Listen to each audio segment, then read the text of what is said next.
जी अस्सलाम वालेकुम स्टूडेंट्स। यार वो लाइट सेट कर ली है? Light okay. Lecture number 3 start करते हैं। वो फर्स्ट लेक्चर में शायद थोड़ा सा इशू आया था, पहले 20-25 मिनट या 40 मिनट इंशाल्लाह इन्होंने एड्रेस कर ली है। अच्छा, लेक्चर 3 स्टार्ट करते हैं जी। कैफ सेक्स का यहाँ हम बात कर रहे थे रेजिडेंट इंडिविजुअल के ऊपर। अच्छा, रेजिडेंट इंडिविजुअल के लिए ना मेरे भाई एक बात याद रखना, टैक्स ईयर बड़ा ज़रूरी है। फिर इसकी ऑडियो रिकॉर्डिंग कर लो, आज की लगा दो मोबाइल। ये जो है ना रेजिडेंट इंडिविजुअल के लिए ना टैक्स ईयर जानना बड़ा जरूरी है कि टैक्स ईयर में वो 183 डेज रुका या नहीं। इसमें कल मैंने आपको जाते हुए कहा था 1-2 लाइन है, लेकिन बाद में मेरे जहन में आया कि ये सारा भी तो आपने याद करना था, ये सारा भी तो आपने याद करना था। तो चैप्टर तो आपके पास मौजूद है और फाइल भी अटैच्ड है यूट्यूब में, आप वो नीचे क्लिक करेंगे तो आ जाएगी फाइल आपके पास। व्हाट्सएप ग्रुप्स में भी मैंने फाइल जो है वो चैप्टर की शेयर कर दी है। अच्छा जी, रेजिडेंट इंडिविजुअल जिस लेक्चर साथ साथ कवर करें भाई, और अगर कोई वैसे किसी ने लेट लेक्चर लेने शुरू किए हैं तो वो आगे वाले लेक्चर देख ले कितने अपलोड हो चुके हैं, तो वो जल्द अज जल्द कोशिश करे। आज क्या तारीख है? हाँ, आज तो सैटरडे है ना, तो आज जो है वो लेक्चर 27 मार्च, आज जो है वो तीसरा लेक्चर अपलोड हो रहा है। तो जितने आगे के लेक्चर को नज़र आ रहे हैं लेट ज्वाइन करने वाले को, तो वो जल्द अज जल्द उनको कवर करे, फिर आगे टाइम नहीं मिलना इसका। अच्छा भाई, तो अगर एक बंदा टैक्स ईयर में हमने बात की थी 183 डेज या उससे ज़्यादा मौजूद रहे तो उसको क्या कहा जाएगा? Resident individual. अच्छा, इसमें थोड़ी एक तफसील थी पॉइंट सी में। पॉइंट ए भी इंशाल्लाह मैं पढ़ूंगा, पॉइंट सी में पाकिस्तान की कितनी आबादी है? अंदाजन अपने आप को डाल के बताओ। 22 करोड़। 22 करोड़ आबादी है। 22 करोड़ आबादी में हुकूमत के एम्प्लॉयज कितने होंगे? 22 करोड़ आबादी में गवर्नमेंट एम्प्लॉयज ऐसे गेस मारो, 1 करोड़ भी नहीं होंगे। 1 करोड़ नहीं होंगे, 50 लाख भी नहीं होंगे, शायद 30-40 लाख हों। आर्मी के डाल लो, उसके बाद पुलिस के बंदे डाल लो, तो शायद बन नहीं जाएं गवर्नमेंट एम्प्लॉयज और इधर उधर डॉक्टर्स वगैरह डाल के, तो 30-40 लाख 50 लाख कर लो चलो। तो 22 करोड़ आबादी में से जो 50 लाख लोग हैं वो हैं गवर्नमेंट एम्प्लॉयज। वो जो गवर्नमेंट एम्प्लॉयज हैं उनके रेजिडेंट और नॉन रेजिडेंट जानने के लिए पॉइंट ए नहीं है, पॉइंट ए नहीं है। उनका रेजिडेंशियल स्टेटस डिटरमिन करने के लिए हमारा एक नया पॉइंट है, डेट इज पॉइंट सी। ठीक है। अच्छा, एक बंदा अगर गवर्नमेंट एम्प्लॉय है तो उससे मजे की बात यह है कि हम नंबर ऑफ डेज नहीं पूछते कि तुम कितने दिन पाकिस्तान में रहे। अगर वो कहे मैं 0 डेज पाकिस्तान में रहा तो भी हम उसको रेजिडेंट इंडिविजुअल करार दे देते हैं। जब भी रेजिडेंशियल स्टेटस मालूम करने की बारी आती है और लोगों को बुला के उनके नंबर ऑफ डेज काउंट किए जा रहे होते हैं, तो गवर्नमेंट एम्प्लॉयज को हम कहते हैं ओ इस साइड पे परे परे हो जाओ, परे हो जाओ, परे हो जाओ। भाई क्यों परे हो जाएं? भाई आपके लिए डेज वाला रूल नहीं है। आपका गवर्नमेंट एम्प्लॉय होना ही बस आपको रेजिडेंट बना देगा। बात बड़ी अजीब सी है। और अगर मैं बात खुल के आपके सामने करूं तो आपको, अच्छा मिसाल के तौर पे एक पाकिस्तान आर्मी का बंदा है, तो सऊदी अरब वालों ने रिक्वेस्ट की कि यार हमें पाकिस्तान आर्मी चाहिए कुछ अरसे के लिए, 10-12 बंदे चाहिए उसके। तो सऊदी अरब हमने 10-12 बंदे पाकिस्तान आर्मी के भेज दिए। अब वो पाकिस्तान की गवर्नमेंट के एम्प्लॉय हैं लेकिन किसी काम से सऊदी अरब गए हुए हैं, तो अब वो एक दिन भी पूरा साल में पाकिस्तान नहीं आए। कोई मक्का मुकरमा में है, कोई मदीना मुनव्वरा में है, कोई जद्दा में है, एक दिन भी पाकिस्तान नहीं आए। तो अब आप जनरल रूल अगर लगाओगे पॉइंट ए वाला, वो मैंने काट दिए, वो इन लोगों के लिए है ही नहीं। तो गिने चुने लोग जो पाकिस्तान में है ना, जो अपने आप को गवर्नमेंट एम्प्लॉय होने का दावा करते हैं। अब क्लास के अंदर फर्ज करो 100 बच्चे बैठे हैं, कोई गवर्नमेंट एम्प्लॉय नहीं है। ठीक है, राइस के अंदर जितने एम्प्लॉयज हैं वो गवर्नमेंट एम्प्लॉयज नहीं है। हाँ, कोई फौज का बंदे, कोई पुलिस का बंदे, वो गवर्नमेंट एम्प्लॉयज हैं। तो गवर्नमेंट एम्प्लॉय अगर पाकिस्तान गवर्नमेंट एम्प्लॉय एक दिन भी पाकिस्तान ना रुके तो वो रेजिडेंट समझा जाएगा। ये पॉइंट सी कह रहा है।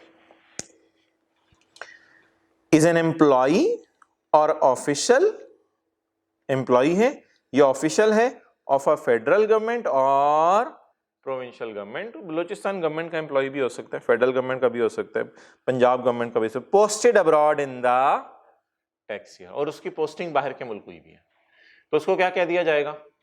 अगर वो कहे कि मैं पूरा साल बाहर के मुल्क रहा हूं, फिर भी रेजिडेंट कहेंगे। तो किताब तो इंशाल्लाह आपके पास कुछ दिनों में आपके हाथों में आ जाएगी, लेकिन कम से कम आप अपने रजिस्टर पे इस तरह तो लिख लें कि सेक्शन 82 में जो पॉइंट सी सर ने बताया था ये गिने चुने लोगों के लिए है। चुने चुने, गिने चुने, गिने चुने, ये गिने चुने लोगों के लिए। कौन कौन से लोग? 22 करोड़ में से 30-40 लाख लोग।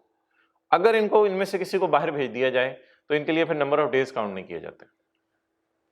क्लियर? ओके, तो ये एक पॉइंट सी था, बिल्कुल गिने चुने लोगों के लिए डिफरेंट सा पॉइंट। अच्छा जी, पॉइंट ए बी पॉइंट बड़ा इंटरेस्टिंग है यार। ये जरा एक ना डिफरेंट सी स्टोरी है, थोड़ी पास पेपर की जरा प्रैक्टिस। इसको ए बी को चलो साथ ही कर लेते हैं, ए बी को साथ ही कर लेते हैं। ए बी यार एक बहुत ही गिने चुने का भी कोई अगला दर्जा तो वो बता दो। बहुत ही गिने चुने लोग, भाई इक्का दुक्का नहीं कहते आप, जिससे इक्का दुक्का लोगों के लिए ये रूल है। ठीक है, ये जनरल रूल नहीं है ए बी जो मैं पढ़ाने लगा हूं, ये गिने चुने लोगों के लिए भी नहीं है, गिने चुने से भी गिने चुने, उन गिने चुनों में भी गिने चुने और उन गिने चुनों में भी गिने चुनों के लिए रूल है। हाँ, ऐसे बात करनी चाहिए थी। आटे में नमक के बराबर जो लोग हैं उनके लिए ये रूल है। आटे में पानी के बराबर नहीं, आटे में नमक के बराबर, मक्खन में बाल के बराबर, कबाब में हड्डी के बराबर। ओके, ये क्या रूल है यार? एक एग्जांपल सी पढ़ते हैं। असल में इसके पीछे बैकग्राउंड कुछ ऐसा है कि कुछ लोग ऐसे होते थे जिनका पाकिस्तान में ना फ्रीक्वेंट विजिट होता रहता था, अक्सर आते जाते रहते थे बाहर के मुल्कों से, फिर आते जाते रहते थे, थोड़ा बहुत काम करते आते जाते रहते। तो इनके लिए लॉ मेकर ने एक रूल बनाया। इनमें से फर्ज करो कोई एक बंदा है अरसलान, जो अक्सर बाहर के मुल्क में रहता है, कभी पाकिस्तान आ जाता है, कभी बाहर रहता है, कभी पाकिस्तान आ जाता है, आना जाना लगा रहता है। तो इसके लिए हुकूमत कहती है जिन लोगों का अक्सर आना जाना बाहर के मुल्क में लगा रहे ना, तो उनके लिए एक रूल बनाओ पिछले 4 सालों को बुनियाद बना के। मिसाल के तौर पे मैं 2016 लूँ, 17 लूँ, 18 लूँ और 19 लूँ। ठीक है, अच्छा अब मैं डिफरेंट कलर का मार्कर ले रहा हूँ, रेड कलर का मार्कर, यहां मैं लिखता हूं 2020। अब जरा पढ़ते हैं scenario. In tax year 2020, example पढ़ें। In tax year 2020 Arsalan stayed in Pakistan for a period of 130 days. यहां पे जरा रुक जाओ। अगर मैं इस पे जनरल रूल लगाऊं जो कल पढ़ाया था, तो इसको तो आप नॉन रेजिडेंट कह दोगे अरसलान को, क्योंकि 183 डेज से कम है। लेकिन his details of stay in, ऊपर पढ़ें, His details of stay in Pakistan in previous years are as follows. 19 में कितने दिन रहा? 100 दिन। 18 में कितने दिन रहा? 90 डेज। 17 में कितने दिन रहा? 110 डेज। 16 में कितने दिन रहा? 80 डेज। कैलकुलेटर पकड़ो, कैलकुलेटर पकड़ के ये जो पिछले 4 साल का इसका स्टे है, 80, 110, 90 और 100, इसका जरा टोटल मारो, इस सारे का टोटल मारो, क्या बन गया? 380। ये आपने सम किया, 380 दिन बन गया। अच्छा, अब रूल बड़ा मजे का है और रूल बड़ा डिफरेंट है। रूल क्या है? जो बंदा पिछले 4 साल, जो बंदा पिछले 4 साल का स्टे टोटल 365 दिन, 365 डेज पाकिस्तान में रुके, पिछले 4 साल में मिला के, यानी 2016 में भी आता रहा जाता रहा, 17 में भी आता रहा जाता रहा, 18 में भी आता रहा जाता रहा, 19 में भी आता रहा जाता रहा, जिस बंदे का पूरे पिछले 4 साल का स्टे मिला के ग्रेटर देन 365 हो, है इसका ग्रेटर देन 3, ये पहली शर्त है। और दूसरी शर्त, और करंट ईयर, देखें करंट ईयर, और करंट ईयर जिसकी हम बात कर रहे हैं अभी, करंट ईयर में इसका स्टे हो ग्रेटर देन 120, ग्रेटर देन 120, तो ऐसे बंदे को कहा जाता है रेजिडेंट इंडिविजुअल। चाहे इसका स्टे करंट ईयर में 183 डेज से कम है, फिर भी इसको क्या कह दिया जाएगा? Resident individual. क्लियर हो गई ये बात? ओके, अब ना ये तो हकीकत है सवाल में कि फिजिकली ये कितने दिन रुका? 130 दिन। फिजिकली पिछले 4 साल में कितने दिन रुका? अब मैं लॉ का रूल लिखने लगा हूं। अगर आप मुझे इजाजत दो तो मैं इसको डब्बे में ले लूं, इसको डब्बे में ले लूं, इस सारे को डब्बे में ले लूं और इस सारे को अलग डब्बे में ले लूं, ठीक है? इसका नाम मैं बोलूंगा करंट ईयर, बोलो। इसका नाम बोलूंगा प्रीवियस 4 इयर्स, प्रीवियस 4 इयर्स। अब रूल क्या है? रूल मैं ऑरेंज मार्कर से लिखने लगा हूं। रूल ये है पिछले 4 साल में इसका स्टे 365 या उससे ज्यादा दिन हो और करंट ईयर में उसका स्टे 120 दिन या उससे ज्यादा हो। अब आप जरा मुझे कंपेयर करवाओ, अब आप जरा मुझे कंपेयर करवाओ, क्या 120 से ग्रेटर है? क्या 380 365 से ग्रेटर है? अब अगर ये ग्रेटर हैं दोनों, तो ये दोनों शराइत एक वक्त में पूरी होनी जरूरी है। ये दोनों शराइत एक वक्त में पूरी होनी जरूरी है। अब बता दो, जो गिने चुने लोग हैं आटे में नमक के बराबर, जो बहुत ज्यादा पाकिस्तान में आते जाते रहते हैं, कभी बाहर चले जाते हैं आधा टाइम, कभी पाकिस्तान आ जाते हैं, कभी बाहर चले जाते हैं, कभी, तो इनसे ना हम क्या किया करेंगे, जब भी ये हमें मिलेंगे ना जिंदगी में, तो हम इन्हें कहेंगे यार 2020 के साल में तुम पाकिस्तान आए हो, तो हम यहाँ खड़े होकर साल के एंड पे खड़े होकर इनसे पूछेंगे यार तुम कितने दिन रुके इस साल? वो कहेगा सर जी मैं इस साल तो पाकिस्तान में 130 दिन रुका हूँ। अच्छा यार तुम्हारी एक शर्त पूरी हो गई है, you stayed for greater than 120 days. लेकिन अगला सवाल इससे जरूर पूछना आपने। अगला सवाल क्या पूछना है? अगला सवाल पूछना है अच्छा पिछले 4 सालों में मिला के कितना रुके हो? वो फिर गिन के बताएगा पिछले 4 सालों में मिला के 380 डेज रुका हूं। आप कहेंगे इट इज ग्रेटर देन 365। अपने दिल ही दिल में फर्ज करो आप टैक्स कंसल्टेंट हो, तो वो बंदा आपसे पूछने आया 2020 में कि यार मुझे बताओ मैं रेजिडेंट हूं नॉन रेजिडेंट, तो उससे 2 सवाल पूछने हैं। पहला सवाल इस साल कितने दिन हो और पिछले 4 सालों में मिला के कितने दिन रुके। अगर दोनों बातों का जवाब, पहली बात का जवाब 120 या उससे ऊपर आ जाए और दूसरी बात का जवाब 365 या उससे ऊपर आ जाए, दोनों बातों के दरमियान मैं और का लफ्ज बोल रहा हूं, दोनों शराइत पूरी होनी जरूरी है, तो फिर आपने उसको क्या कह देना है? Resident individual. अब मुझे बताना, एक बंदा है जो पाकिस्तान में 130 डेज इस साल रुका, पिछले 4 सालों में मिला के 380 डेज रुका, क्या ये रेजिडेंट है? एक्सेलेंट। फॉर 2020। अगर 19 के बारे में पूछो ना तो वो मैं नहीं बता सकता, क्योंकि फिर 19 के लिए ये वाले दिन देखने पड़ेंगे, वैसे तो यही 120 से काम है, और पिछले 4 सालों के देखने पड़ेंगे। अच्छा अगला सवाल मेरा, 2020 की डिस्कशन कर रहा हूं मैं सिर्फ आपसे। अगला सवाल मेरा, एक बंदा कहते हैं मैं 2020 में 130 दिन ही रुका, लेकिन पिछले 4 सालों में मिला के मैं 350 डेज रुका हूं। अब ये वाली कंडीशन वायलेट हो गई, अब ये रेजिडेंट नहीं है। और आखिरी सिनेरियो क्या बनेगा? एक बंदा कहता है इस साल मैं 118 दिन रुका, पिछले 4 सालों में 380 दिन रुका हूं, लेकिन इस साल 118 दिन रुका। आप बताओ क्यों? क्योंकि इस साल वाली कंडीशन वायलेट कर गई। तो कितनी कंडीशंस पूरी होनी जरूरी हैं? इस साल के लिए 120 दिन या उससे ज्यादा रुके और पिछले 4 सालों में मिला के 380 दिन 365 दिन या उससे ज्यादा रुके। क्लियर होगी ये बात? ये 2 कंडीशंस इकट्ठी पूरी होनी जरूरी हैं। सर हमें कैसे पता चलेगा? कल तो हमने याद कर लिया था कि 183 डेज वाला रेजिडेंट होता है, तो हमें कैसे पता चलेगा 183 डेज वाला रूल लगाना है या नया रूल जो आज आपने पढ़ा दिया 120 डेज वाला लगाना है? बताओ हमें कैसे पता चलेगा पेपर में? एक्सेलेंट। अगर पेपर में आज तक कभी सवाल इसका आया नहीं सिनेरियो बेस, मुझे नहीं याद पड़ता पास पेपर में इसका सवाल को आया हो। क्यों? वो पिछले 4 साल का डेटा देगा, अभी तक दिया नहीं उसने पास पेपर में कभी। तो अब ए बी पता है कब लगाना है? जब पिछले 4 साल का स्टे उसका दे दे। तो रजिस्टर पे लिखें, सेक्शन कौन सा है ये? 82। सेक्शन 82 का पॉइंट ए बी लिखे रजिस्टर में। सी के लिए हमने ये लिखा था ना, गवर्नमेंट एम्प्लॉइज के लिए है। ए बी के लिए मैं लिखवा देता हूं, सेक्शन 82 का पॉइंट ए बी तब लगेगा पेपर में जब पिछले 4 साल के स्टे का डेटा दिया हो। जब पिछले 4 साल के स्टे का डेटा दिया हो कि पिछले 4 साल में कितना अर्सा उसने स्टे किया, ये तब लगेगा। वरना आम सवाल करते हुए हम नहीं सोचा करेंगे। ठीक है जी। अब जनरल रूल बता दो क्या है? ए जिसके लिए पिछले 7 साल का डेटा दिया हो, ए बी, और जो गवर्नमेंट एम्प्लॉय हो उसके लिए सी। तो अब हेडिंग्स क्या बन गई? ए हमारा जनरल रूल है, ये तो बिल्कुल नजर नहीं आएगा मुझे लगता है, ये जनरल रूल है। ए भी तब लगेगा जब 4 ईयर्स का डेटा दिया हो, और सी कब लगेगा?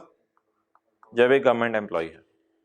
ये हेडिंग सी बन गई इनकी, general rule, for your data available और गवर्नमेंट एम्प्लॉय। अब यार ये पढ़ तो लो, as Arsalan has stayed in Pakistan for a period of 130 days in tax year and his stay in Pakistan in last 4 years 380 days. He is resident individual in tax year 2020. लेकिन law की provision क्या है ये जरा पढ़ते हैं। Law की provision है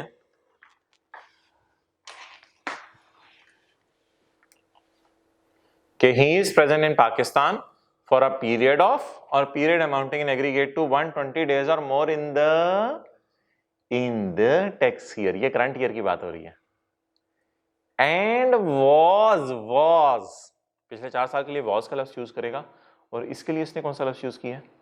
is का किया is। अब मजे की बात है, and was present in Pakistan for period amounting in aggregate to 365 days or more in 4 preceding का मतलब रजिस्टर पे लिखें पिछले 4 साल, हमारा साल शामिल नहीं करना, पिछले 4, 20 के साल को काउंट नहीं करना, 19, 18, 17 और 16। Clear? So that is all about resident individual. ठीक है, अब दिनों के गिनने में जहां जहां दिन गिनने पड़ते हैं वहां पे कुछ एहतियातें हैं, वो हमने कल पढ़ ली थी, दिनों के गिनने में जो एहतियातें हैं। अच्छा, इसमें आपने यार ये हाईलाइट कर लिया, एंड का क्या मतलब है? दोनों शराइत पूरी होनी चाहिए, 120 दिन से ज्यादा हो इस साल और पिछले सालों में 365 से ज्यादा हो। आगे चलो यार।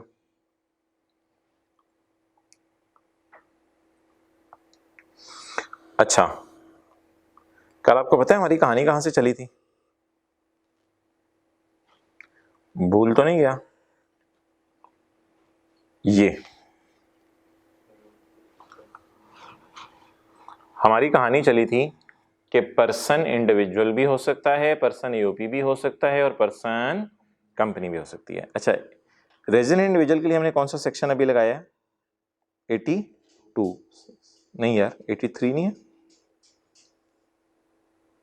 गुड, 82 है। 83 रेजिडेंट कंपनी के लिए और 84 उसके लिए। 83 में अभी हम पढ़ेंगे रेजिडेंट कंपनी और 84 में हम पढ़ेंगे रेजिडेंट एओपी। तो एक बंदा इंडिविजुअल कब रेजिडेंट बनता है? जब उसका स्टे 183 डेज या उससे ज्यादा हो जाए, ये जनरल रूल है। एओपी यानी पार्टनरशिप फर्म कब रेजिडेंट बनती है, ये भी मैं पढ़ाता हूं। कंपनी कब रेजिडेंट बनती है, ये भी अभी मैं पढ़ाता हूं। चलें जी, अब हमारी डिस्कशन किस पे शुरू हो जाएगी बोलो? एक्सेलेंट, कंपनी पे। पेज 37 पे हम बुक के रेजिडेंट कंपनी सेक्शन 83।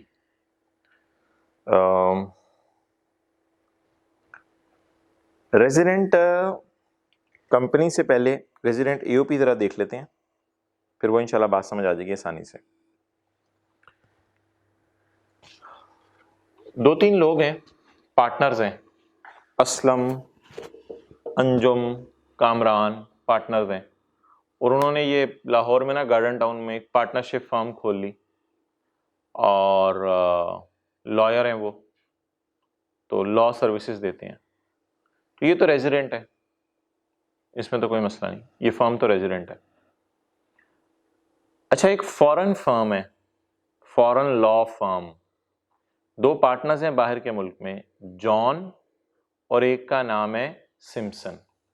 जॉन और सिम्पसन बाहर के मुल्क में हैं और बड़े मशहूर वहाँ के लॉयर हैं। तो पाकिस्तान में कोई केस था, तो हमने उनको कॉल की, उनको आके कहा कि यार आप यहाँ पे केस लड़ें, या फिर उन्होंने अपनी एक छोटी सी ब्रांच भी पाकिस्तान में खोली हुई है, सर्विसेज दे देते हैं आके। ठीक है, अब देखा जाएगा कि ये लोग क्या रेजिडेंट समझे जाएंगे या नहीं रेजिडेंट समझे जाएंगे। उसमें ज़रा देखो असूल क्या है भाई, ये नज़र आ रहा है यहाँ पे? An AOP shall be a resident AOP. एक एओपी क्या समझी जाएगी? An AOP shall be a resident AOP for a tax year if the control and management of the affairs of AOP is situated wholly or partly in Pakistan at any time in the year.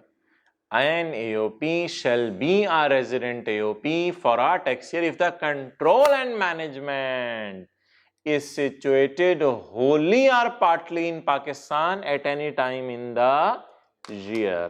किसी भी time उनकी control and management Pakistan में stay करे। Control and management का मतलब लिखें register पे। Control and management से मुराद, अच्छा मुझे तो कंट्रोल एंड मैनेजमेंट एओपी की किसके हाथ में होती है? पार्टनर्स यानी बिजनेस के ओनर्स के नाम पे होती है कंट्रोल एंड मैनेजमेंट, उनके हाथ में होती है या एम्प्लॉइज के हाथ में होती है? पार्टनर्स के हाथ में होती है। तो लिखें अपने रजिस्टर के ऊपर control and management means partners. Control and management means partners. तो control and management of the affair situate किसके हाथ में कर रही है? पार्टनर्स के हाथ में कर रही है। क्लियर? अच्छा, अब मुझे आप ये सोच के बताओ कि होली और पार्टली इन पाकिस्तान का क्या मतलब लग रहा है आपको? अगर दो पार्टनर हैं, दोनों के दोनों आ जाएं तो इसे कहेंगे होली, यानी सारा कंट्रोल जिनके हाथ में था वो लोग आ गए। और पार्टली का मतलब क्या बनेगा? अगर दो पार्टनर हैं तो दो में से एक पार्टनर आ जाए। तो बताओ दोनों पार्टनर का आना शर्त है या होली और पार्टली लिखा हुआ है? होली और पार्टली का मतलब क्या है? सारे पार्टनर आ जाएं तो भी अच्छी बात है, कुछ पार्टनर आ जाएं तो भी अच्छी बात है। इसका मतलब है सबका आना जरूरी नहीं है। तो अब अच्छा, अब वो कितने अरसे के लिए आए पार्टनर पाकिस्तान में? फर्ज करो जॉन ने सिम्पसन को कहा यार तू चला जा, तो ऐसी सूरत के अंदर any time in the year, बेशक 2 दिन के लिए आ जाएं, यहां 183 डेज वाली बात नहीं है। चाहे वो 2 दिन के लिए फर्म लॉ फर्म के बंदे आ जाएं तो वो पार्टनरशिप क्या बन जाएगी? रेजिडेंट। अच्छा, अगर कंट्रोल एंड मैनेजमेंट सारा बाहर रहे, डिसीजन मेकिंग सब बाहर रहे, वो दोनों अपने किसी एम्प्लॉय को भेज दें, फिर रेजिडेंट एओपी नहीं होगी, क्योंकि फिर कंट्रोल एंड मैनेजमेंट बाहर है। तो दोनों में से एक को आना पड़ेगा यार। अगर दोनों में से एक पाकिस्तान आ जाए तो उसने अगर कदम भी रख लिया, यानी eight any time in the year, साल में 1 दिन के लिए आ जाए, 2 घंटे के लिए आ जाए, 3 दिन के लिए आ जाए, तो वो AOP at any time. Any time in the year का मतलब है even 1 day, even 1 hour, even 1 hour, घंटे के लिए आ जाए, कोई मसला नहीं। Let AOP will become excellent resident AOP.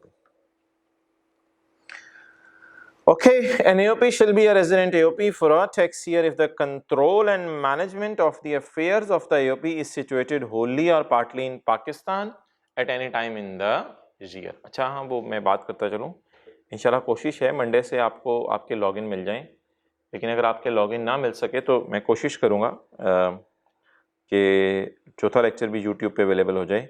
लेकिन उम्मीद है अगर लॉगिन बन गए और आपकी सारी इनरोलमेंट वगैरह और फीस जो भी रिक्वायरमेंट्स कॉलेज की होती हैं वो कंप्लीट हुई तो आपको लॉगिन फिर मिल जाएगा। तो फिर आई होप कि यूट्यूब पे नहीं करना पड़ेगा, फिर चौथा लेक्चर हमारा सिस्टम पे ऊपर ही अपलोड होगा। तो इसलिए अब जो भी कोई फॉर्मेलिटीज़ हैं वो आजकल में आप पूरी कर लें कॉलेज से, ताकि मंडे से आपको नॉर्मल तरीके से लेक्चर सिस्टम में मिलें। या अगर कोई एक दिन डिले भी आ जाता है सिस्टम में तो चलो ट्यूसडे से आपको मिल जाएं, लेकिन ये लेक्चर कवर करें साथ साथ। An AOP shall be a resident AOP for a tax year if the control and management of the affairs of association, बताओ कंट्रोल एंड मैनेजमेंट एसोसिएशन का किसके हाथ में होता है? पार्टनर्स के हाथ में। इस सिचुएटेड सारा का सारा या थोड़ा बहुत in Pakistan at any time in the year. Okay next. अच्छा जी, रेजिडेंट कंपनी क्या होती है? रेजिडेंट कंपनी में बड़ी इंटरेस्टिंग चीज़ है। रेजिडेंट कंपनी में ये कॉन्सेप्ट है कि एक, इसको 1 मिनट याद करें रेजिडेंट एओपी को, फिर मैं आगे चलता हूं।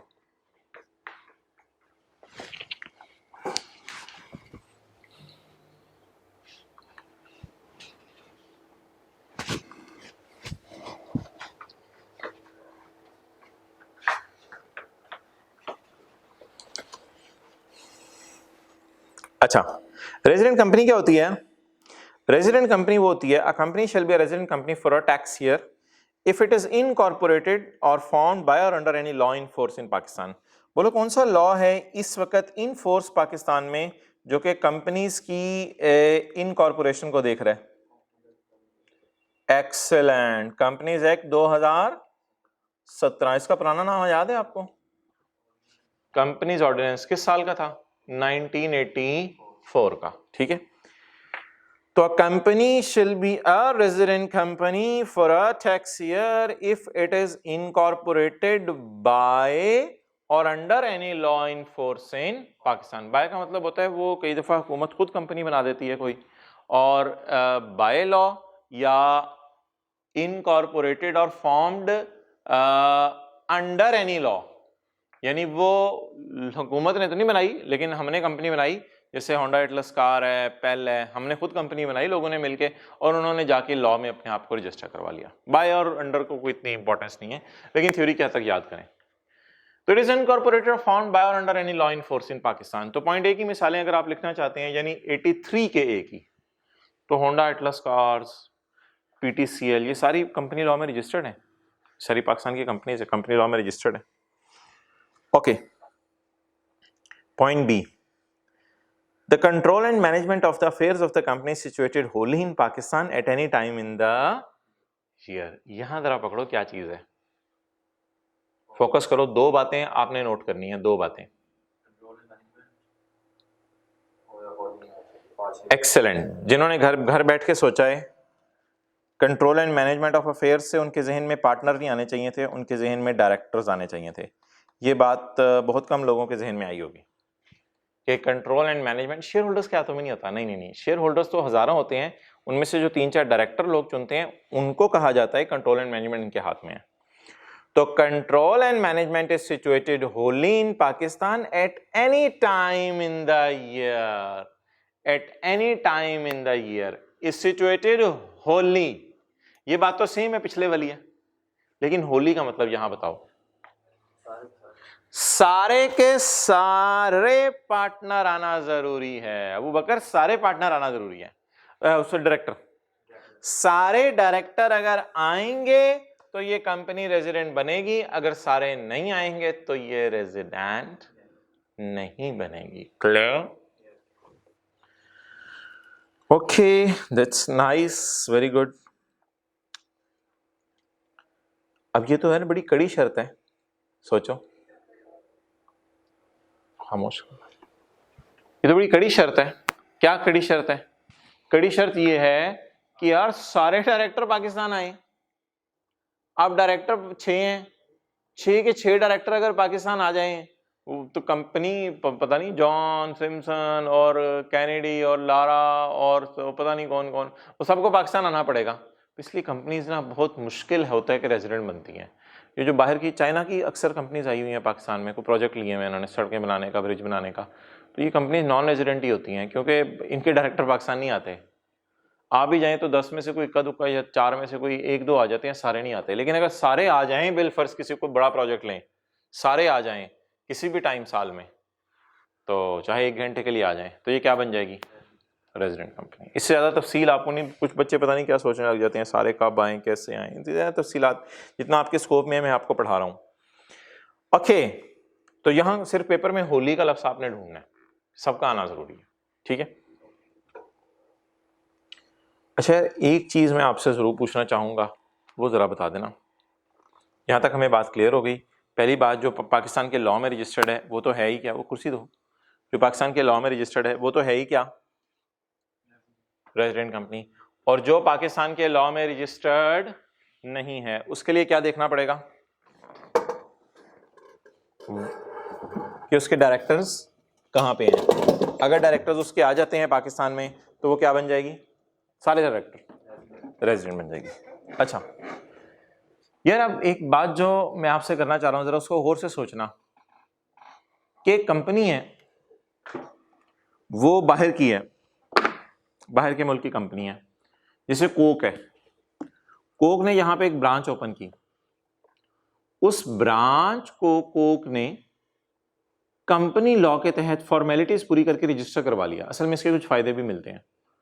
तो कंपनी लॉ के तहत फॉर्मेलिटीज पूरी करके उसने अपने आप को रजिस्टर करवा लिया। अब मुझे सोच के बताओ, लेकिन डायरेक्टर्स जो कोक के हैं वो सारे पाकिस्तान नहीं आते, कोक तो पूरी दुनिया में चल रही है, कहाँ पाकिस्तान में आने सबने। ये कंपनी बताओ रेजिडेंट है या नॉन रेजिडेंट? ये रेजिडेंट है, क्योंकि उसने कंपनी लॉ में अपने आप को रजिस्टर करा लिया। मैंने बोला था अभी कंपनी लॉ में अपने आप को रजिस्टर करवा लिया। कंपनी लॉ में जब रजिस्टर करा लेना तो पॉइंट ए में ही फंस जाएगा। रेजिडेंट बनाने के लिए जरूरी नहीं ए और बी दोनों पॉइंट लगे, क्योंकि ए बी और सी के दरमियान देखो और लगा हुआ है, नजर आ रहे हैं? और ए बी और सी के पॉइंट के दरमियान और लगा हुआ है। तो अब असूल ये है, कभी किसी बंदे को चलो अजीब सी बात है, कभी किसी बंदे को गिरते हुए देखा कहीं से, तो वो कोशिश करता है फर्स्ट फ्लोर पे फंस जाऊं, नहीं तो ग्राउंड फ्लोर पे फंस जाऊं, किसी को तार तूर पकड़ के कोई चीज पकड़ के यार मैं रुक जाऊं किसी तरह। सही है। अब एक बंदा है, अब एक कंपनी है, उसके बारे में आपने डिसाइड करना है कि वो रेजिडेंट है या नॉन रेजिडेंट। तो उसके लिए ये आपने दो शराइत नहीं है, ये ए और बी बिल्कुल अलग बातें हैं। ए में गिर जाए वेल एंड गुड, रेजिडेंट बना दो, बी पढ़ने की जरूरत ही नहीं। ए को पढ़ा नहीं बनी रेजिडेंट, बी वाला टेस्ट लगा लो, बी लग जाए तो बी में रेजिडेंट बना दो। अब समझ आई बात? अब मैं क्लियर करता हूं, दोबारा एग्जांपल देखें। पीटीसीएल है, पीटीसीएल के डायरेक्टर भी सारे आपको पता है पाकिस्तान में ही है। बोर्ड ऑफ डायरेक्टर्स पीटीसीएल के अगर आपने देखने हो तो उनकी फाइनेंशियल स्टेटमेंट्स डाउनलोड करो इंटरनेट से, डायरेक्टर्स की तस्वीरें भी बल्कि लगी होती हैं आजकल। तो पीटीसीएल है, उसके सारे डायरेक्टर्स पाकिस्तान में हैं। तो पीटीसीएल पे हम ऊपर से पॉइंट ए लगाना शुरू करते हैं। पहले पीटीसीएल कंपनी लॉ में रजिस्टर्ड है, बस रेजिडेंट है, बी पढ़ने की जरूरत ही नहीं। तो डायरेक्टर कहाँ है, छोड़ो पूरे, बस रेजिडेंट बन गई काफी है, डिसाइड ही करना है ना रेजिडेंट, रेजिडेंट बन गए, खत्म होगी बात। अच्छा, कोक की ब्रांच है पाकिस्तान के कंपनी लॉ में, उसने अब करो रजिस्टर करा लिया, लेकिन डायरेक्टर उसके सारे बाहर है। ठीक है, आप पॉइंट ए लगाओ, रेजिडेंट बन गई, बी लगाने की जरूरत ही नहीं, बी लगाने की जरूरत ही नहीं। अच्छा, एक चाइना की कंपनी है, वो पाकिस्तान के अंदर आके कोई काम कर रही है, तो उसने अपने आपको कंपनी लॉ में रजिस्टर नहीं कराया, थोड़े अरसे के लिए आई है वो, उसने अपने कंपनी लॉ में रजिस्टर नहीं कराया, लेकिन उसके डायरेक्टर सारे पाकिस्तान आ गए थे, डायरेक्टर सारे पाकिस्तान आ गए थे, कोई मीटिंग थी, सारे डायरेक्टर पाकिस्तान आ गए, प्रोजेक्ट बहुत बड़ा था। तो ए के मुताबिक तो नॉन रेजिडेंट है, लेकिन अब बी के मुताबिक रेजिडेंट बन गई, तो इसको रेजिडेंट कहना है, इसको रेजिडेंट कहना है, इसको फिर आपने नॉन रेजिडेंट नहीं कहना। I hope it's clear now. तो दोनों में से जो मर्जी पॉइंट लग जाए लिख लें, ए और बी। सी तो बिल्कुल अलग सी बात है ना, सी ऐसे ही वो आटे में नमक के बराबर टाइप की चीज़ है, उसको छोड़ें। ए लग जाए किसी भी कंपनी पे, ए लग जाए या बी लग जाए, दोनों में से एक भी पॉइंट लग जाए तो कंपनी को आपने क्या बना देना है, क्योंकि असल में जब ये जो और है ना, और बी के लिखा तो बी के बाद हुआ है, लेकिन एक्चुअली ये बी से पहले भी होता है, यानी ए और बी और सी, असल में ये मतलब होता है। अच्छा, अगली बात बताओ मुझे, ये बात हमारी खत्म हुई। अगली बात बताओ मुझे कि ये जो होती हैं क्या कहते हैं, गवर्नमेंट, इसने टैक्स देना होता है? गवर्नमेंट ने टैक्स देना होता है? सोच के बताओ। एक्सेलेंट, गवर्नमेंट ने टैक्स नहीं देना होता, लेकिन हम आने वाले दिनों में पढ़ेंगे ये जो सूबे की गवर्नमेंट्स है ना, प्रोविंशियल, या जो नाजिमों की हुकूमतें हैं, लोकल गवर्नमेंट्स, इन्होंने टैक्स देना होता है। इन्होंने कब टैक्स देना होता है? इन्होंने टैक्स देना होता है जिस वक्त अपने सूबे से निकल के दूसरे सूबे में जाके वो कारोबार करें। लेकिन ये बड़ी आगे की बातें, एक चैप्टर में हम ये बात पढ़ेंगे, ठीक है। तो अब मुझे बताओ कि अगर प्रोविंशियल गवर्नमेंट है या लोकल गवर्नमेंट है और उसने टैक्स जमा कराना है, और हम परेशान हैं कि प्रोविंशियल गवर्नमेंट और लोकल गवर्नमेंट ने जो टैक्स जमा कराना है, तो ये तो ना इंडिविजुअल है, ना एओपी है, ना कंपनी है भी नहीं, कंपनी लॉ में कोई रजिस्टर भी नहीं कराते। तो लॉ मेकर ने ना खींच तान के इनको भी कंपनी की डेफिनेशन में डाल दिया। तो प्रोविंशियल गवर्नमेंट, लोकल गवर्नमेंट देखने में कंपनी नहीं है, लेकिन लॉ मेकर ने ज़बरदस्ती जो है वो इनको कंपनी की डेफिनेशन में डाल दिया, और कंपनी की डेफिनेशन में डाल के कहा चलो भाई तू भी क्या है, कंपनी है। चलो भाई तू भी क्या है, कंपनी है। क्लियर? ओके। कभी कभी ऐसे ही जबरदस्ती लॉ मेकर कुछ भी कर देता है।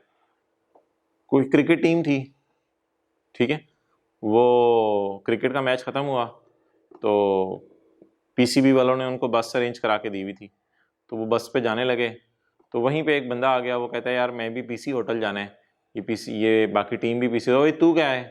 यार मैं ये स्विमिंग पूल में स्विमिंग करता हूँ, तो मैं तो बड़ा अच्छा स्विमिंग करने वाला बंदा हूँ, तो चल यार तू भी तो चल चल, खैर है क्रिकेट नहीं भी खेलता, चल बस में बैठ जा, जा यार तूने जाने तो चला जा इनके साथ। तो इस तरह लॉ मेकर भी कभी कभी, को बंदा उस डिस्कशन का पार्ट नहीं होता लेकिन उसको वहां पे डाल के लॉ मेकर अपना रूल उस पर लगा देता है। अब असूल क्या बना कि आमतौर पे तो गवर्नमेंट ने टैक्स जमा नहीं कराना होता, लेकिन अगर गवर्नमेंट ने टैक्स जमा कराना है तो फिर प्रोविंशियल या लोकल गवर्नमेंट को क्या कहा जाएगा? कंपनी, क्योंकि इंडिविजुअल कहना हुकूमत को बेहतर नहीं है, एओपी पार्टनरशिप कहना भी बेहतर नहीं है। तो लॉ मेकर ने खींच तान के बोलो बोलो गवर्नमेंट को किसकी डेफिनेशन में डाल दिया? कंपनी की। लेकिन फेडरल गवर्नमेंट ने कभी टैक्स नहीं जमा कराना होता, इसलिए उसने दो नाम लिखे हैं, प्रोविंशियल गवर्नमेंट और लोकल गवर्नमेंट। इन पाकिस्तान यही पेपर में ये ना सवाल आ जाए, चाइना की प्रोविंशियल गवर्नमेंट है, चाइना के एक प्रोविंस की गवर्नमेंट है, वो रेजिडेंट कंपनी है, यानी उसको नॉन रेजिडेंट ही कहना है। तो प्रोविंशियल गवर्नमेंट इन पाकिस्तान कौन कौन सी हैं? पंजाब की, सिंध की, बलूचिस्तान की, ये सारी, केपीके की। और लोकल गवर्नमेंट इन पाकिस्तान नाजिमों की हुकूमतें हैं, ये सारी की सारी क्या हैं? ये सारी की सारी क्या हैं? बोलो बोलो बोलो बोलो, रेजिडेंट कंपनी। तो ये देखो पॉइंट सी तो बिल्कुल अलग से था, इसको ए बी से कोई लिंक डेवलप करने की हमें जरूरत नहीं है। पास्ट पेपर करें जी।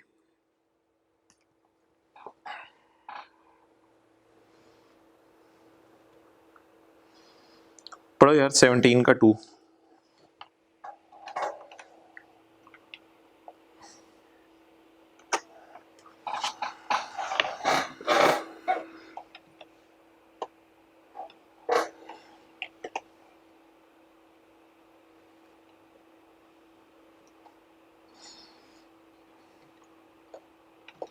मैं ना साथ सारा लॉ की प्रोविजन भी खोल लेता हूँ।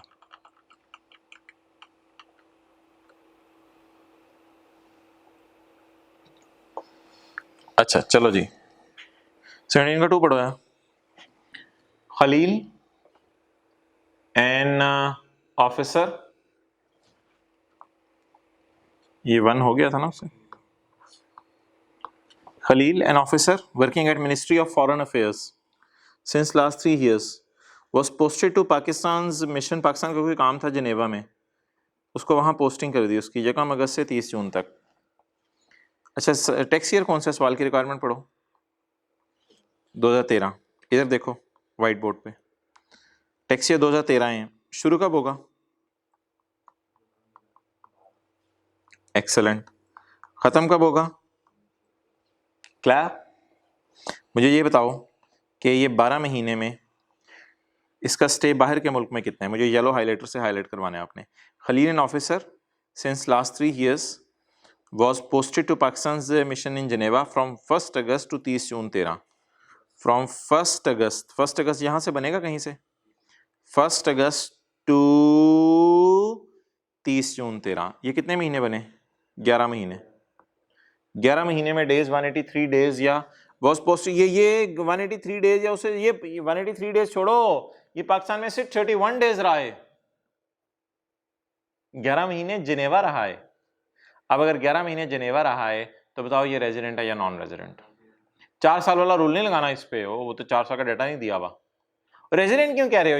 ये तो 11 महीने बाहर रहा है, पाकिस्तान का स्टे तो इसका सिर्फ 31 डेज है, जुलाई के महीने में पाकिस्तान रहा है। एक्सेलेंट, गवर्नमेंट एम्प्लॉय है। कैसे पता चला आपको? Working in ministry of foreign affairs. Ministry कोई होम मिनिस्ट्री नहीं है बेगम, ministry of foreign affair, ministry of home affairs नहीं लिखा हुआ। तो ये हुकूमत का एम्प्लॉय है, हुकूमत का एम्प्लॉय है, फेडरल गवर्नमेंट का एम्प्लॉय है। तो अब आई कैप इतना अच्छा तो नहीं है ना, ये लिखे Khalil of federal government employ, इतना थोड़ा सा तो आपको सोचवाएगा ना। तो मिनिस्ट्री ऑफ फॉरेन अफेयर्स से मेरा गवर्नमेंट का एम्प्लॉय है। ओके यहीं तक कवर करें, बस यहीं तक करो कोई। ओके आगे चलो जी, पॉइंट 3 पढ़ो। अली एसोसिएट्स से पार्टनरशिप, पार्टनरशिप एओपी वाला रूल लगाना है। Ali Associates is a partnership firm and provides consultancy services in Pakistan as well as UK. The management and control of the affairs is situated थोड़ा सा in UK and थोड़ा सा in Pakistan. थोड़ा सा in UK and थोड़ा सा in Pakistan. बताओ जी, थोड़ा सा स्टेज का UK है, थोड़ा सा पाकिस्तान है, क्या करना है? AOP है ना यार, ये AOP है, तो AOP के लिए सारा स्टे पाकिस्तान में हो जाए या थोड़ा सा स्टे भी पाकिस्तान में हो जाए, तो ये क्या बन जाती है? अब पढ़ो. Ali Associated Partnership Firm provide consultancy services in Pakistan as well as UK. The management and controls यानी partners थोड़े से UK में है, थोड़े से पाकिस्तान में है, तो खैर है, कोई नहीं. It will become a resident AOP, resident individual नहीं, resident AOP. जवाब कैसे दे गया होगे पेपर में? पेपर में पहले ये लाइन लिखोगे. An AOP shall be a resident AOP for our tax year if the control and management is situated wholly or partly in Pakistan at any time in the year. In this case, as the control and management situated partly in Pakistan, therefore it will be considered as resident AOP. पढ़ो यार, point 4 पढ़ो.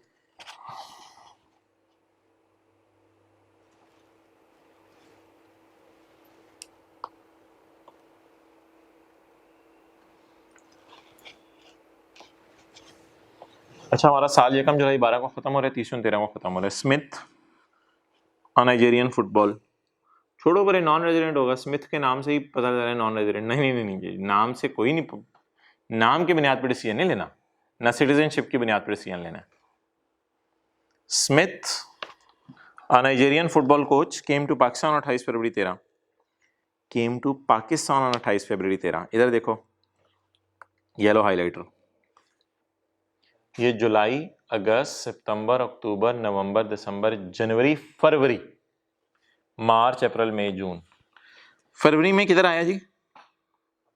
पाकिस्तान. 28 फरवरी. फरवरी, मार्च, बोलो बोलो, अप्रैल, मई, जून, जुलाई, अगस्त. ना ना ना ना ना ना ना भाई, ये कटवाओ मेरे से. जुलाई अगस्त, जुलाई अगस्त रेलेवेंट है. Why? In the tax year हमने देखना होता है. अब तो मेरे ख्याल से दिन भी गिनने की जरूरत नहीं यार. 28 फरवरी को पाकिस्तान आया है, तो फरवरी के कितने दिन हो गए यार? एक दिन फरवरी का, मार्च के 31, अप्रैल के, हाँ नजर नहीं आ रहा, कोई मसला नहीं यार, इधर कर लेते हैं. अप्रैल के 30, मई के 31 और जून के 30. तो भाई ये तो लेस देन 183 बनेंगे. छोड़ो, पर कैलकुलेट ना करो, तो लेस देन 183 बनेंगे. Therefore he will be considered as non resident individual. क्या लिख के आएंगे?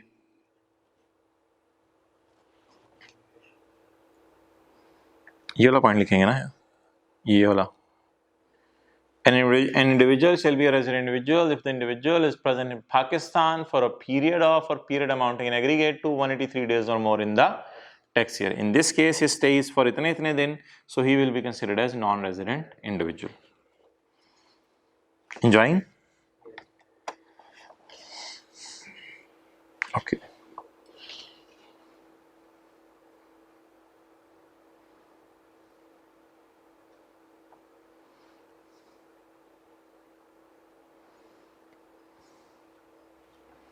करो यार इसको. 11 का फान आसान है, मिनिस्ट्री ऑफ फॉरेन अफेयर्स. छोड़ो, हो जाएगा. 11 का फान आसान है. करो ये 4 करो.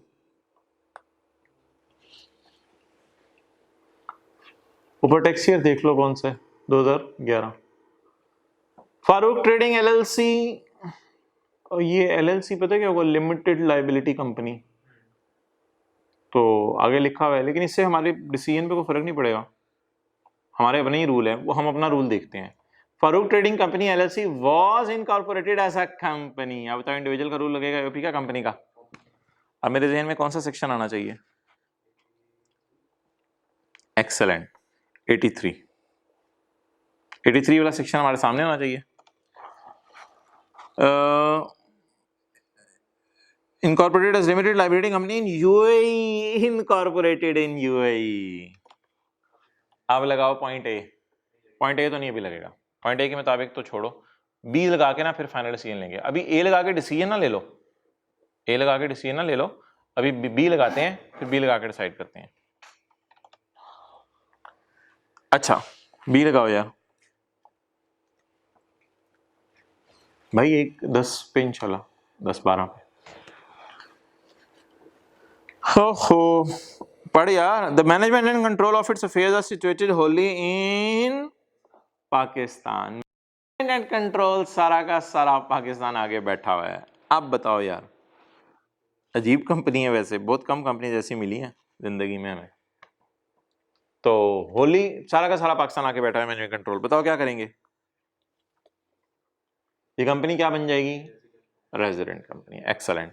This company will become a resident company. पढ़ो 11 का 2 पढ़ो।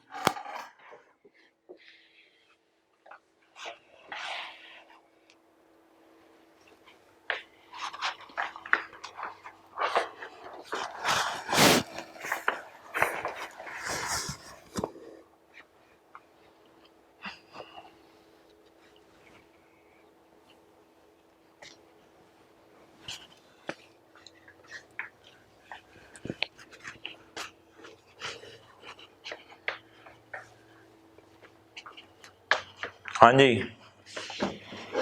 11 का 2। Asif Learning Center is a partnership concern providing IT training or professional services in Pakistan, UAE and Saudi Arabia up to 31 July 2010। यार ये साल कौन सा है? टैक्स ईयर 2000 बोलो 11। टैक्स ईयर 2011 यानी जकम जुलाई 10 को शुरू होगा, 30/11 को खत्म। Providing IT training to professionals in Pakistan, UAE and Saudi Arabia up to 31 July 2010। Up to 31 July 2010। ये क्या तारीख है? और ये क्या तारीख है? 30/11। अप टू 31 जुलाई 2010 यानी कितने महीने? एक महीना यहां तक। अप टू 31 जुलाई 2010, 31 जुलाई 2010 तक the management and control was situated partly in Pakistan. However, with effect from 1 August, entire management was shifted to Dubai. इधर देखो, ये तो एंटायर मैनेजमेंट इस अरसे में दुबई में है, 11 महीनों में एंटायर मैनेजमेंट दुबई में है। इस एक महीने में मैनेजमेंट कहाँ है? Partly in UAE, partly in Pakistan. अब देखो हमने क्या पढ़ा था? पार्टली वाली शर्त पूरी हो रही है। Any time in the year, any time in the year देख लो 1 मंथ। तो 1 मंथ दूर की बात है, एक दिन भी अगर ये रुक जाते तो इन्होंने क्या बन जाना था? डेट इज रेजिडेंट एओपी, बात खत्म। Resident AOP clear? तो ये उसने कंफ्यूज किया था कि 11 महीने ना बाहर रहे हैं, हमें 11 महीने से कंसर्न नहीं, हमें किससे कंसर्न है? हमें 1 महीना भी पाकिस्तान रुक जाए तो ये क्या बन जाएगी बोलो? हाँ रेजिडेंट एओपी। ओके अच्छा, होमवर्क में ना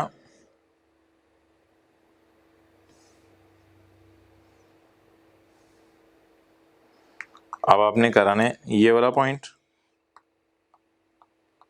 लेक्चर 3 में मैं आपको होमवर्क दे रहा हूँ। 7 का बी PDF में देख लीजिएगा, बुक आपके पास अवेलेबल है, ये वाला चैप्टर।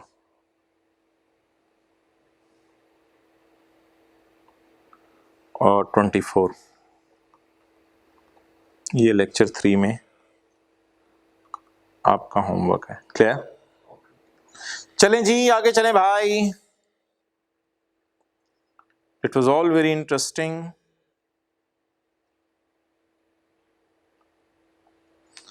अच्छा अच्छा, आप मुझे बताओ कि अब हमारी कितनी डेफिनेशंस रह गई। रेजिडेंट इंडिविजुअल कौन होता है? 183 डे या 4 साल वाला अगर 120 डेज रुक जाए, या फिर वो गवर्नमेंट एम्प्लॉई हो। 84 में हमने पढ़ लिया कि होली और पार्टली रुकें, 83 में हमने पढ़ लिया या पाकिस्तान के लॉ में रजिस्टर हो या फिर होली रुकें। तो नॉन रेजिडेंट अब हमारी कितनी डेफिनेशंस रह गई? 1 2 3। लेकिन इन 3 डेफिनेशंस की जरूरत नहीं है ना। एक ऐसा बंदा जो रेजिडेंट नहीं है वो नॉन रेजिडेंट है। बात है, पढ़ो section 81। A person shall be a resident person. A person shall be a resident person for a tax year if the person is resident individual, if the person is resident company, if the person is resident AOP। असल में ना ये resident person की definition दे रहा है। सफे के top पे हेडिंग पढ़ो, रेजिडेंट पर्सन की डेफिनेशन दे रहा है। तो रेजिडेंट पर्सन कौन होता है? If he is resident individual, if he is resident AOP, if he is resident company. बताओ रेजिडेंट पर्सन कौन है? रेजिडेंट पर्सन, रेजिडेंट पर्सन और resident person. Resident person means resident individual, resident AOP and resident company.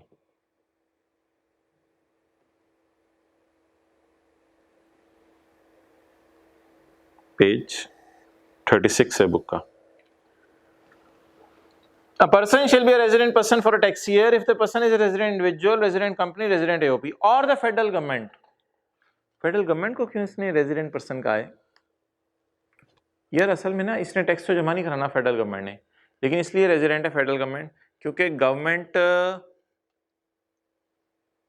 सोचने जरा, government के खिलाफ भी लोग केस करते हैं, गवर्नमेंट भी लोगों के खिलाफ केस करती है। इस एतबार से ना केस वेस गवर्नमेंट कभी कर देती है या लोग कभी गवर्नमेंट के खिलाफ केस कर देते हैं, इसलिए उसने इसको रेजिडेंट कंपनी उसमें रेजिडेंट पर्सन में डाल दिया। कंपनी नहीं है, रेजिडेंट पर्सन में डाल दिया वैसे। लेकिन एक बात इससे पता चल गई कि फॉरेन गवर्नमेंट्स फिर नॉन रेजिडेंट पर्सन है। अगर पेपर में सवाल आ जाए कि जी चाइना की गवर्नमेंट क्या है, आपने कहना है गवर्नमेंट इन इटसेल्फ, वो तो फिर नॉन रेजिडेंट पर्सन है क्योंकि फेडरल गवर्नमेंट रेजिडेंट है तो फॉरेन गवर्नमेंट्स क्या बन गई? Non resident. पॉइंट टू बड़ा मजे का है। Person shall be a non resident if the person is not a resident. Resident की डेफिनेशन याद कर लो, कहते हैं जो रेजिडेंट नहीं है वो नॉन रेजिडेंट। क्लियर? तो अगर पेपर में आ जाए डिफाइन नॉन रेजिडेंट इंडिविजुअल तो क्या करोगे? रेजिडेंट इंडिविजुअल के पॉइंट्स लिख के आओगे, रेजिडेंट इंडिविजुअल के पॉइंट लिख के आओगे और नीचे ये नोट दे के आओगे, a person shall be a non resident if the person is not a resident and the definition of resident is below. Non resident की अपनी डेफिनेशन ही बनाने लग जानी कि आप 183 डेज से पहले कोई नॉट का लफ्ज लगा के आपको यार मैं अपनी डेफिनेशन ही बनानी नॉन रेजिडेंट की। अगर कभी खुदा ना आया, कभी नहीं वैसे, अगर कभी पेपर में खुदा ना खासा आ जाए डिफाइन नॉन रेजिडेंट इंडिविजुअल, तो रेजिडेंट इंडिविजुअल को डिफाइन कीजिएगा और फिर साथ उसके। अच्छा जी, अब यार आज बड़ी मजे की डिस्कशन शुरू करनी है।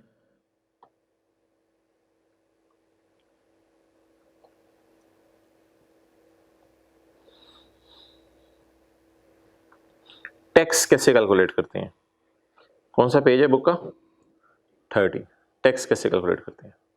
टैक्स कैलकुलेट करने से पहले कैलकुलेटर जरा ढूंढ लें अपने घर में जहां जहां पड़े हुए हैं। टैक्स कैसे कैलकुलेट करते हैं?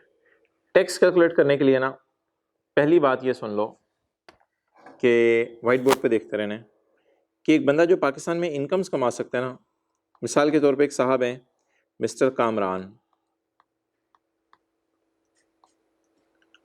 वो कहते हैं कि जी मैं सुबह के वक्त नौकरी करता हूं, मैं इनकम फ्रॉम सैलरी कमा रहा हूं, शाम को घर में जाके मैंने दुकान खोली हुई है तो उधर मैं बिजनेस करता हूँ, इनकम फ्रॉम बिजनेस कमा रहा हूँ। मेरे पास किसी कंपनी के शेयर पड़े हुए थे, वो मैंने खरीद के बेच दिए। इसका टेक्निकल नाम है, आपके लिए नया नाम, इनकम फ्रॉम कैपिटल गेन। लेकिन आपको भी लिखने की ज़रूरत नहीं शेयर खरीद के बेचना। असल में सैलरी के चैप्टर पे हमें 12-13 दिन लगेंगे, बिजनेस के चैप्टर पे भी हमें 15-16 दिन लगेंगे, और कैपिटल गेन के चैप्टर पे हमें 4 दिन लगेंगे। तो इसलिए इन चीज़ों पे बड़ी डिटेल में डिस्कशन होनी है। लेकिन अभी मोटा मोटा आपको सिर्फ आइडिया दे रहा हूँ कि एक बंदा किस हद तक इनकम्स कमा सकता है। एक है head, income from other source. अब एक बंदा पाकिस्तान में सैलरी भी कमा सकता है। मिसाल के तौर पे कामरान कहते हैं सुबह 9 से 5 में ड्यूटी करता हूँ, नौकरी करता हूँ, सैलरी कमाता हूँ। शाम को वो दुकान मैंने कोई खोली हुई है, शाम को उस पर जाके बैठ जाता हूँ, मैं बिजनेस कर रहा हूँ। और इसके अलावा मेरे पास कुछ शेयर पड़े हुए थे, मैंने खरीद के बेच दिए। इसके अलावा अगर कोई इनकम कमाई तो इसे कहते हैं इनकम फ्रॉम अदर सोर्स। तो एक बंदा 4 इनकम्स कमा सकता है। एक पांचवी भी है, घर किराए पे देना, वो फिर मैं डिस्कस करूंगा बाद में, इनकम फ्रॉम प्रॉपर्टी, लेकिन अभी उसकी ज़रूरत नहीं है। अच्छा यार, सैलरी फर्ज करो है इसकी 3 लाख, इनकम फ्रॉम बिजनेस है इसकी 5 लाख, ठीक है।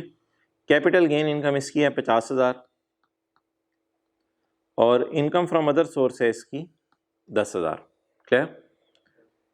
अब आप इसका टोटल कराओ, टोटल इनकम करना यार जल्दी, कैलकुलेटर पे करो भाई। सही सही कह रहे हो वैसे, 8,60,000। अच्छा, ये बंदा कहते हैं मैंने ज़कात दी है। हुकूमत ज़कात देने से खुश होती है यार, ये याद रखना। हुकूमत ज़कात देने से खुश होती है, अल्लाह तो खुश होते ही हैं, हुकूमत भी खुश होती है ज़कात देने से। तो हुकूमत कहती है तुमने ज़कात दी, बड़ा अच्छा काम किया, 8,60,000 पे टैक्स ना ही दो तो बेहतर है, तुम्हें हम ज़कात माइनस करने देते हैं। 5,000 की ज़कात इसने पे की, वो हुकूमत ने इसको माइनस करने दी। अब पता है इसकी कितनी इनकम पे टैक्स लगेगा? 8,55,000। चलें जी, पहला न्यूमेरिकल नोट करें अपने रजिस्टर पे। 1 मिनट दे रहा हूं, जल्दी से नोट कर लें।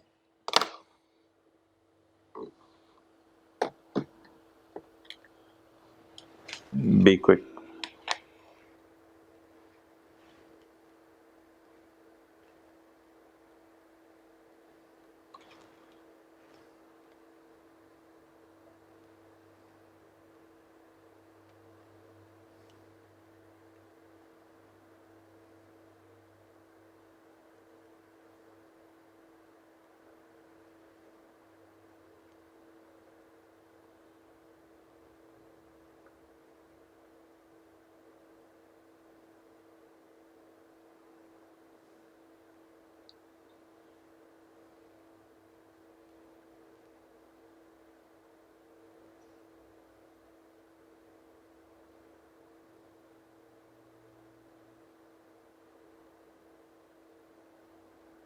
नोट कर लिया?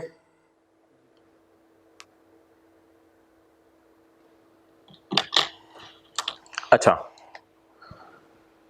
तो टेक्निकल नाम बताओ। इन चारों का नाम होता है हेड्स ऑफ इनकम। बोलो क्या नाम होते हैं? Heads of income. Heads of income. ये हेड्स ऑफ इनकम का टोटल हो गया 8,60,000। इसमें से हमने ज़कात माइनस की, इसको कहते हैं टोटल इनकम, चारों के टोटल को, और इसको कहते हैं टैक्सेबल इनकम। हाँ, इसको कहते हैं टैक्सेबल इनकम। क्लियर? ओके। अब हमने अगला काम क्या करना है भाई? अगला काम हमने ये करना है मोहतरम कि हम जो है इसका टैक्स निकालेंगे। टैक्स 8,55,000 अगर एक, भाई ये लगा के रखो कानों में, 8,55,000 अगर एक बंदा जो है वो कमा रहा है पाकिस्तान में, तो बताओ कि इसका टैक्स कितना बनता है। उसके लिए मोहतरम पेज 29 मैंने आपके सामने खोला हुआ है, पेज 29 जो है वो निकाल लेते हैं, और पेज 29 निकाल के इसका टैक्स निकालने की कोशिश करते हैं। कैलकुलेटर देना मुझे, अभी जो हाथ में है वो दे दो, जल्दी करो। आप मोबाइल पे चेक कर लो।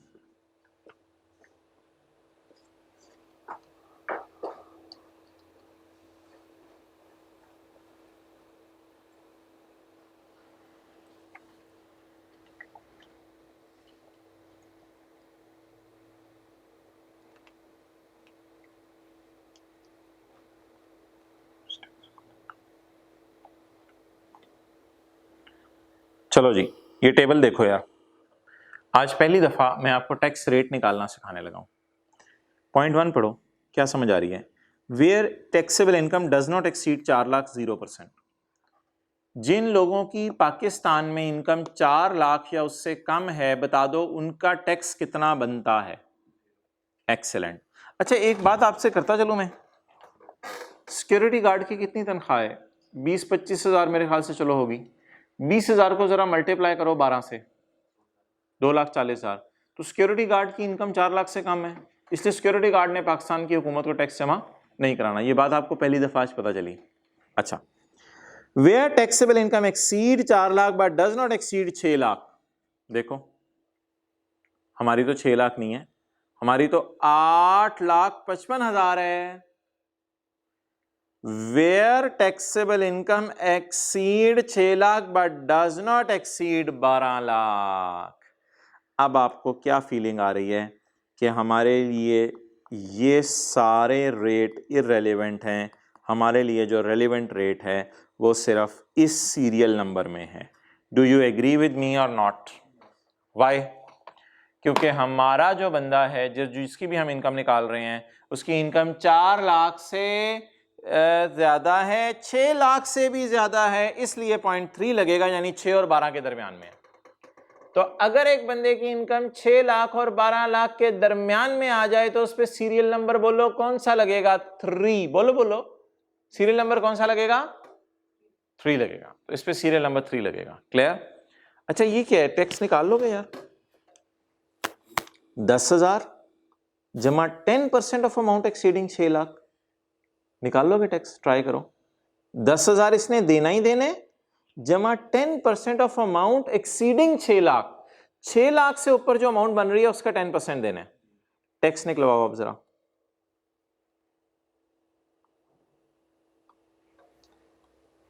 $10,000 इसने देना ही देने, जमा, बोलो बोलो, 10,000 इसने देना ही देने, जमा जमा जमा जमा 10% ऑफ अमाउंट एक्सीडिंग 6 लाख। जरा कैलकुलेटर पे देखो, 8,55,000 और 6 लाख में कितना डिफरेंस है? 255,000।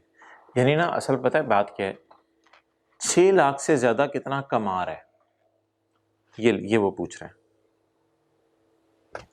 10,000 plus 10% of amount exceeding 6 lakh. 6 lakh से ज्यादा कितना कमा रहा है? 6 लाख से ज्यादा कितना कमा रहा है? 255। ये तो कैलकुलेटर पे निकाला करना है हमने पेपर में, इसलिए इसको मैं मिटा रहा हूं।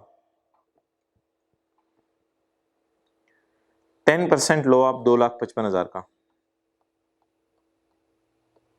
2,55,000 का 10% लो, कितना आ गया? 25,500। इसमें जमा करो 10,000, वो पहले वाला 10,000, क्या आ गया? 35,500। 35,500, ये इसका टैक्स बन गया। आज हमने पहली दफा टैक्स निकालना सीखा है। अब मुझे असूल बता दो, जो बंदा पाकिस्तान में 8,55,000 कमा रहा है वो इमरान खान को कितने पैसे जमा कराता है? 35,500। अच्छा आप जब बड़े हो गए तो फर्ज करो कभी आप 8,55,000 कमाते हो तो 35,000 उसमें दे दोगे हुकूमत को? ये कहोगे नहीं मैंने घर लेके जाना है? सोच के बताना, कल सोच के बताना। 8,55,000 जो बंदा कमाता है वो कितना हुकूमत को देता है? अगर अच्छा बच्चा हो तो कितना हुकूमत को देता है? 35,500। ठीक है जी, चलो भाई क्लोज करो, इंशाल्लाह कल मिलते हैं लेक्चर 4 में।